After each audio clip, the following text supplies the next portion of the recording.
வாராகி அம்மனே போற்றி. நான் உங்கள் குருஜி ஆனந்தன். இப்போ நம்ம உடம்பு பஞ்சபூதங்களால் ஆனது, எல்லாருக்கும் தெரிஞ்ச விஷயந்தான். இன்றைக்கி நம்மளை சுற்றி இருக்கிற எல்லாமே பஞ்சபூதங்களால் ஆனது. இந்த பஞ்சபூதங்களுடைய இயக்கங்களுக்கு கட்டுப்பட்டது தான் இந்த பூமி, இந்த உடம்பு, நம்ம அண்ட சராசரங்கள் எல்லாமே. அப்படி இந்த பஞ்சபூதங்கள் நம்ம உடம்புக்குள்ளேயே எப்படி இயங்குது, அந்த இயங்கிறதுக்கு உண்டான ஒரு அதிர்வு அலைகளை மந்திரமாக உச்சரிக்கிறது எப்படி அப்படிங்கிறத பற்றி நம்ம இந்த வீடியோ மூலமாக பார்க்கலாம். ஓம் நம சிவாய.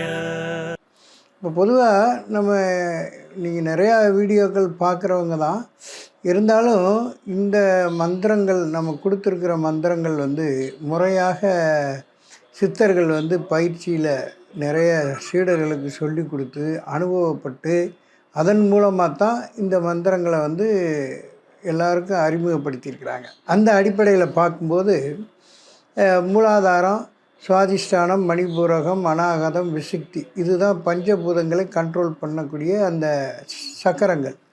இது இல்லாமல் எஸ்ட்ரானரிங்கிறது, அதாவது ஆகாயத்துக்கு மேற்பட்ட நிறைய அந்த இறை அனுபவத்தை கொடுக்கக்கூடியது ஆக்ஞா, சகசிராரா, துரியாதீதம், அதுக்கடுத்து பிரம்மரந்திரம் அப்படின்னு சொல்லக்கூடியது. இதெல்லாம் எக்ஸ்ட்ரானரி பவர். ஆனால் இந்த பஞ்சபூதங்கள் எல்லா விதமான இயக்கங்களுக்கும் காரணமாக இருக்கிறது.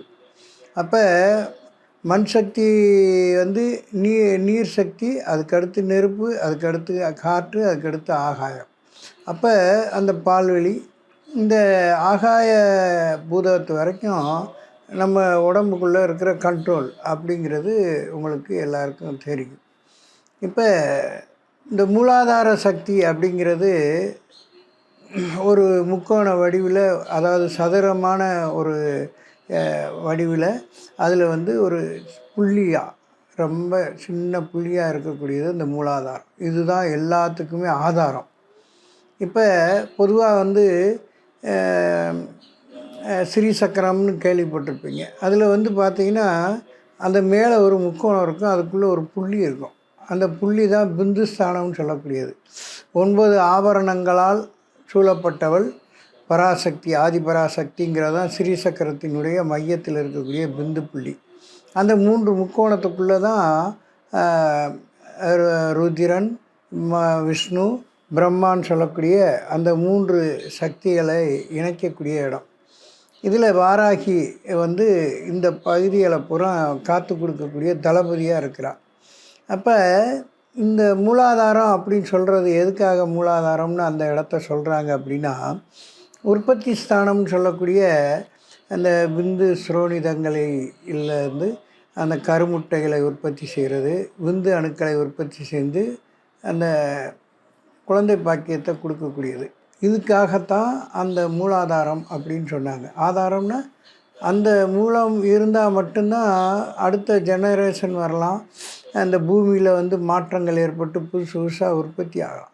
அப்போ மூலாதாரம் அப்படிங்கிறதுக்கு அந்த சதுர வடிவில் இருக்கக்கூடிய அந்த எந்திரத்திற்குள்ள ஒரு புள்ளி, அதுதான் அந்த புள்ளி தான் மூலாதாரம் சொல்லக்கூடிய. இதுக்குரிய மந்திரம் லம்.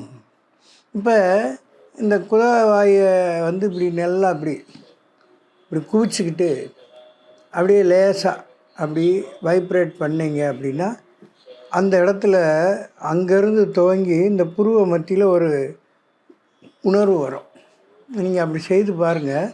குதவாயை இப்படி விரித்து அப்படி உள்ளே இழுத்து அப்படி விரித்து விட்டீங்க அப்படின்னா அது என்ன ஆகும், அந்த ஆக்ஞா சக்கரத்தை ஆக்டிவேட் பண்ணும். அதுக்கு மூலாதாரத்துக்கு ஒரு கனெக்ஷன் இருக்குது. அதே மாதிரி பிடரிக்கண்ணு சொல்லக்கூடிய பின்னாடி இருந்து மூலாதாரத்தில் ஒரு கனெக்ஷன் இருக்குது. இதுதான் சுழுமுனை அப்படின்னு சொல்லக்கூடியது. இப்போ இந்த மூலாதாரத்தில் இந்த லம் மந்திரத்தை நம்ம சொல்ல ஆரம்பித்து இப்படி சாம்பவி முத்திரை அப்படி கண்ணை மேலே சரி அப்படி வச்சுக்கிட்டே இருந்து லம் லம் லம் லம் லம் லம் லம் லம் லம் லம் லம்னு சொல்லலாம். அதே இம்மை நீடித்து சொல்லலாம். இப்போ உதாரணமாக சொல்லணும்னா லம்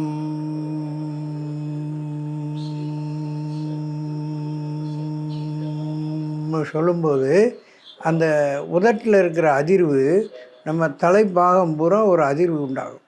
அப்போ அந்த மூலாதாரத்தை மேல் எழுப்பி அங்கே இருக்கிற குண்டலினி சக்தியை மேல் எழுப்புறதுக்கு இது ஒரு சரியான பவராக இருக்கும். அதுக்கு அடுத்தது சுவாதிஷ்டானம்.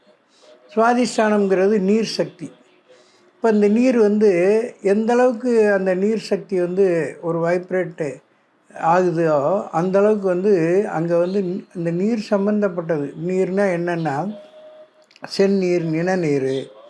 அதாவது செந்நீர்னால் ரத்தம், நிணநீர்னால் வெள்ளை அணுக்கள், அதாவது நோய் எதிர்ப்பு சக்தியை கொடுக்கக்கூடியது. அதே மாதிரி வியர்வை, சிறுநீர், இது மாதிரி அந்த நீர் சம்பந்தப்பட்ட எல்லாத்துக்கும் வந்து இந்த சுவாதிஷ்டானம் தான் ரொம்ப முக்கியமானது. இந்த சுவாதிஷ்டானத்துக்கு உரிய தேவதை இந்த மூலாதாரத்துக்கு வந்து கணேசர் தான் அதுக்கு அதிதேவதையாக இருக்கிறாரு. இந்த சுவாதிஷ்டானத்துக்கு அதிதேவதை யார் அப்படின்னா பிரம்மா, சரஸ்வதி. இந்த பிரம்மாவும் சரஸ்வதியும் அந்த சுவாதிஷ்டானத்தில் இருக்கிறதுனால இந்த பிரம்மாண்டமான இந்த உலகத்தை படைத்தாங்க. இந்த சுற்றி இருக்கக்கூடிய நம்மளுடைய அந்த பூமிக்குள்ளே இருக்கக்கூடிய அனைத்து ஜீவராசிகளையும் படைத்தாங்க. அதே மாதிரி இந்த சுவாதிஷ்டான சக்கரத்தில் நம்ம உடம்புக்குள்ளே இருக்கிற இதை நீர் பகுதிகளை பராமரிக்கிறதுக்காக வச்சாங்க. எவ்வளவு தான் ரத்தத்தை உற்பத்தி பண்ணாலும் அதை ஃபில்ட்ரு பண்ணுறதுக்கு எங்கே போகுது? சிறுநீரகத்துக்கு தான் போய் ஃபில்ட்ரு பண்ணுது. இப்போ வந்து டயாலிஸ் பண்ணுறாங்க, ரத்தத்தை சுற்றி விடுறதுக்காக தான் வந்து சிறுநீரகத்துக்கு போகுது.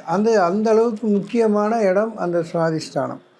அப்போ அந்த சுவாதிஷ்டானத்தில் அந்த வைப்ரேட்டு, அதாவது 4, 6, 8, 10, 12 இதுதான் அந்த தாமரை மலரக்கூடிய அந்த கமலம் சொல்லக்கூடிய அந்த மலர்ற இடத்துல வந்து இப்போ 4 இதழ் கொண்ட தாமரை தான் மூலாதாரம், 6 இதழ் கொண்ட தாமரை சுவாதிஷ்டானம், 8 இதழ் கொண்ட தாமரை மணிபூரகம், 10 இதழ் கொண்ட தாமரை அநாகதம், 12 இதழ் கொண்ட தாமரை விசுத்தி.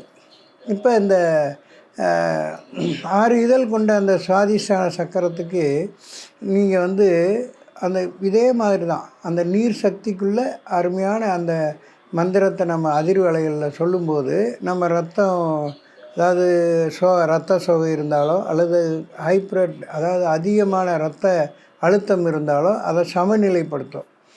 மம் அப்படிங்கிற மந்திரம், மம், அதை வந்து மம் மம் மம்னு சொல்லலாம். ஆனால் அப்படி சொல்கிறத காட்டிலும் இந்த மாதிரி நம்ம ஒரு அதிர்வை கொடுத்தோம் அப்படின்னா அந்த மம்முங்கிற அந்த அதிர்வு அலைகளில் வந்து ரொம்ப பவராக இருக்கும். இப்போ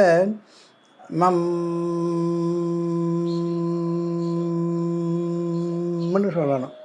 இது மாதிரி சொல்லி பழகிட்டிங்கன்னா உங்களுக்கு வந்து அந்த சுவாதிஷ்டான சக்கரம், இப்போ குழந்தை பாக்கியம் இல்லாதவங்க இவங்களுக்கெல்லாம் வந்து இந்த மந்திரம் வந்து நல்ல சப்போர்ட்டிவாக இருக்கும். அதுக்கு அடுத்தது வந்து மணிப்பூரகம். இது வந்து உஷ்ணம், அதாவது எந்த ஒரு இடத்துலையும் வந்து அந்த வைப்ரேஷன் எப்படி இருக்கோ அதை பொறுத்து தான். இந்த உஷ்ணம் இருந்தால் மட்டும்தான் நம்ம உயிரோடு இருக்கோங்கிறதுக்கே ஒரு அர்த்தம் இருக்கும். அதே உஷ்ணம் அதிகமாச்சுன்னா வாயு கோளாறு, அஜீரண கோளாறு, டிசென்ட்ரி, இது மாதிரி ஏதாவது ஒரு டிஸ்டர்பன்ஸ் இருந்துக்கிட்டே இருக்கும். இதை வந்து மண்ணீரல், கல்லீரல், கணையம், இதை இந்த சிறுகுடல், பெருங்குடல்லாம் கண்ட்ரோல் பண்ணக்கூடிய பவர் வந்து மணிபூரகத்துக்கு இருக்குது. இந்த மணிபூரகம் அந்த 8 இதழ் கொண்ட தாமரையாக மலர்ந்துருக்கு. அப்போ அந்த மணிபூரகத்துக்கு அந்த உஷ்ணம் தேவை தான். உஷ்ணம் இருந்தால் மட்டும்தான் ஒரு பொருளை எரித்து அதை கரைச்சி கூழாக்கி அதை சத்தை எடுத்து ரத்தத்தில் கலக்க முடியும். அதுக்கு முக்கியமானது இந்த ரம் அப்படிங்கிற மந்திரம், ரம். அப்போ ரம் ரம் ரம்னு சொல்கிறத காட்டிலும் ரம்.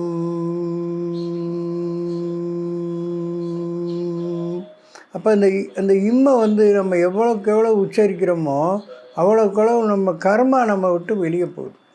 கர்ம இந்திரியங்கள், கர்ம இந்திரியம்னு சொல்லி 96 தத்துவங்களில் ஒரு 10 விதமான கர்ம இந்திரியங்களை வந்து நம்ம அந்த 5 ஞான இந்திரியம், கர்ம இந்திரியம்னு சொல்கிறதுல அந்த இதை வந்து ஈர்த்து வெளியே தள்ளக்கூடிய அந்த, அதாவது தீய எண்ணங்களை, தீய நோக்கங்களை எல்லாம் வெளியே தள்ளக்கூடியது இந்த இம்முங்கிற மந்திரம் தான். அப்படி சொல்லும்போது ரம்னு நம்ம சொல்ல ஆரம்பித்தோம் அப்படின்னா நம்ம உடம்புல இருக்கிற அந்த தேவையில்லாத எக்ஸ்ட்ரா உஷ்ணங்கள் பூரா வெளியே போயிடுது.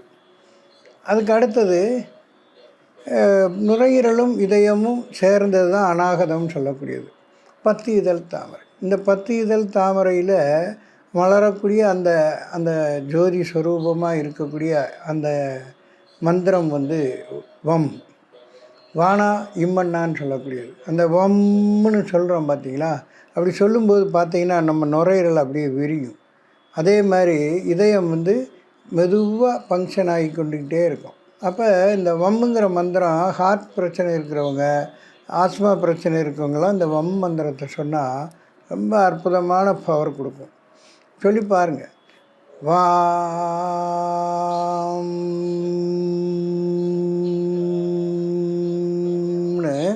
அந்த உதட குவிச்சு அந்த அதிர்வை வந்து முகம் முழுக்க கொடுக்கணும்.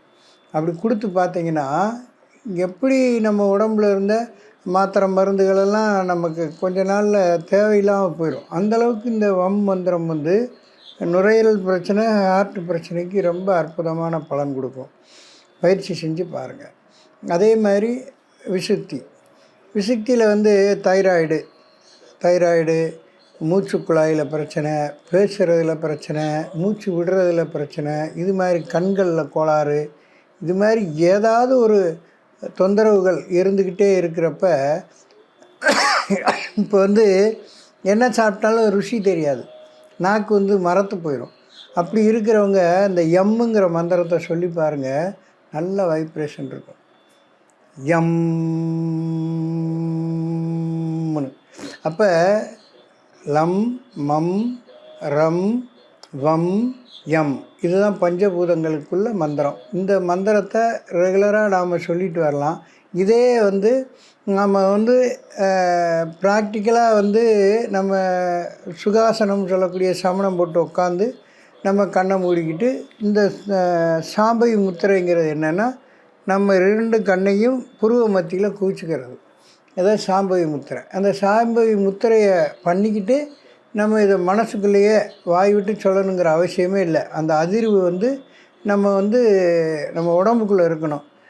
வாய் விட்டு சொன்னீங்கன்னாலும் நல்லது தான். அதே நேரத்தில் அந்த நீங்கள் உச்சரிக்கிற வார்த்தை இந்த முகம் முழுக்க அந்த இம்முங்கிற அந்த அதிர்வு வந்து முகம் முழுக்க பரவணும். அப்படி பரவ ஆரம்பிச்சிச்சுன்னு சொன்னால் இந்த பஞ்சபூதங்களால் வரக்கூடிய எந்த நோயாக இருந்தாலும் நமக்கு வந்து எந்த பிரச்சனையும் இல்லாமல், இப்போ உணவில் சாப்பிட்டுக்கிட்டு இருக்கும்போது இங்கனக்குள்ளே இருமல் வரும், செருமல் வரும். இந்த மாதிரி இதுகளுக்கெல்லாம் இந்த எம்முங்கிற மந்திரத்தை நீங்கள் சொல்ல ஆரம்பிச்சிங்கன்னா அற்புதமான பலன் கொடுக்கும். தொடர்ந்து செஞ்சு பாருங்கள், நிறைய அற்புதங்களை பார்ப்பீங்க.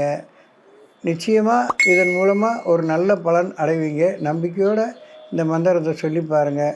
இந்த வாய்ப்புக்கு நன்றி, வணக்கம். ஓம் நம சிவாய.